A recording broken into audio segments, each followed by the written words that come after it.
उत्तर प्रदेश सरकार में मंत्री दिनेश प्रताप सिंह हमारे साथ मौजूद हैं। आज अपने विभाग की गोल्डन जुबली बनाने के लिए उद्यान विभाग पहुंचे हैं। एक यहां पर ध्वजारोहण किया गया और इनका कहना यह है कि 50 अधिकारियों 50 किसानों को आज सम्मानित करने का काम करेंगे। एक बड़ा अवसर है आपके लिए।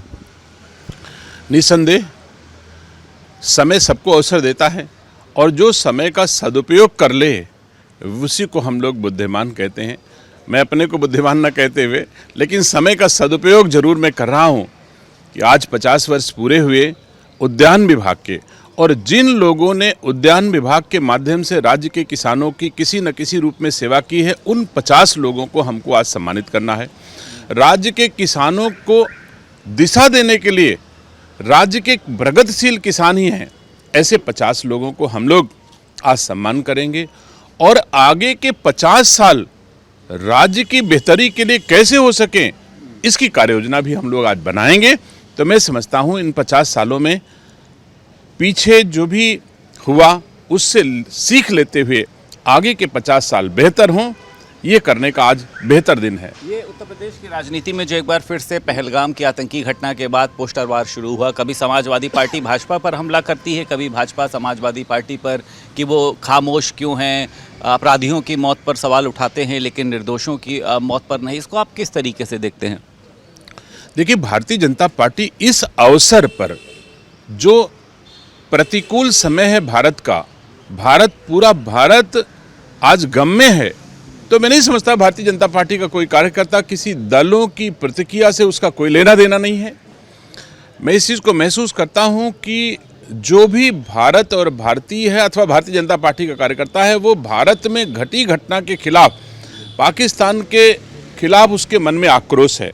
और जब कोई राजनीतिक दल पाकिस्तान के पक्ष में अथवा हमारे निर्मम हत्या करने वाले हत्यारों के साथ खड़ा हो जाए तो फिर हर भारतवासी उसका भी विरोध करेगा जैसे पाकिस्तान का विरोध करेगा। पार्टी आपको लगता है कि पाकिस्तान के साथ खड़ी है? अब मुझे नहीं लगता कि इस अवसर पर समाजवादी पार्टी और कांग्रेस पार्टी के दोनों के बयान आए हैं जिन्होंने कहा है कि चूक तो सरकार की है, चूक तो सुरक्षा एजेंसियों की है जिसके कारण इतनी बड़ी घटना हुई।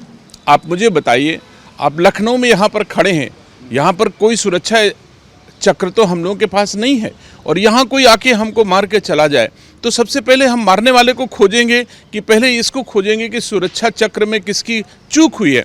तो निसंदेह हम सुरक्षा चक्र में हुई चूक का भी की जांच कराएंगे और उनके दोषी लोगों को दंडित भी करेंगे। और लेकिन सबसे पहले आज की तारीख में सरकार के सामने, सुरक्षा एजेंसियों के सामने यह विषय है कि देश के दुश्मनों को कैसे मार गिराया जाए। तो मैं समझता हूं कि ये प्राथमिकता उनके साथ है और अगर ऐसा कोई बोलता है तो फिर मनोबल गिरता है कि साहब सुरक्षा एजेंसियों की चूक है। जनता का दुख दर्द बांटने के लिए वहां के सांसद राहुल गांधी पहुंच रहे हैं, 2 दिन वहां पर मौजूद रहेंगे, बैठक भी करेंगे, निरीक्षण भी करेंगे। तो आपको लगता है कि वहाँ का कुछ विकास होगा? क्योंकि आप तो कहते हैं ना कि राहुल गांधी आते नहीं और जब भी आते हैं पॉलिटिकल स्टंट के लिए आते हैं। राहुल गांधी और उनके परिवार के लोगों ने, जैसा आपने सवाल किया कि दुख दर्द बांटने आ रहे हैं, एक भी दुख दर्द बांटने का काम कभी गांधी परिवार ने तो नहीं किया और राहुल गांधी तो बिल्कुल ही नहीं किया। हाँ, ये बात जरूर है कि पिकनिक मना लेते हैं आकर के, कहीं न कहीं जलेबी खा लेंगे जा कर के, कहीं खीरा ककड़ी खा लेंगे, कहीं मोची की दुकान पे बैठ जाएंगे और आप जैसे मीडिया के लोग उनको खूब हाइप दे दोगे। कितने लोग शहीद हुए होंगे किसी की शहादत पर, आज तक राहुल गांधी नहीं आए रायबरेली।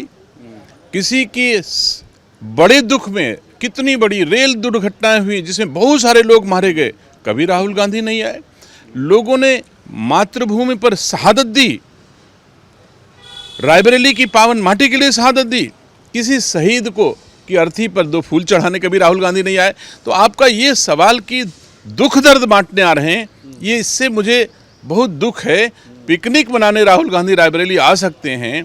आपको पता है कि अमेरिका गए थे राहुल गांधी, क्या करने गए थे?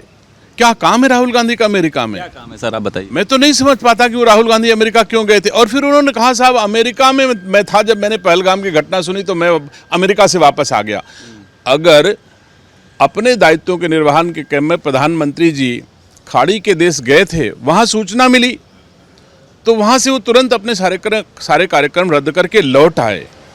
अब बकुला चले हंस की चाल, तो राहुल गांधी की भी समझ में आया कि मैं भी अमेरिका से चलूं तो शायद उसी तरह मेरा भी सम्मान हो, जैसे मोदी जी का गल्फ के कार्यक्रम को छोड़ करके आए हैं।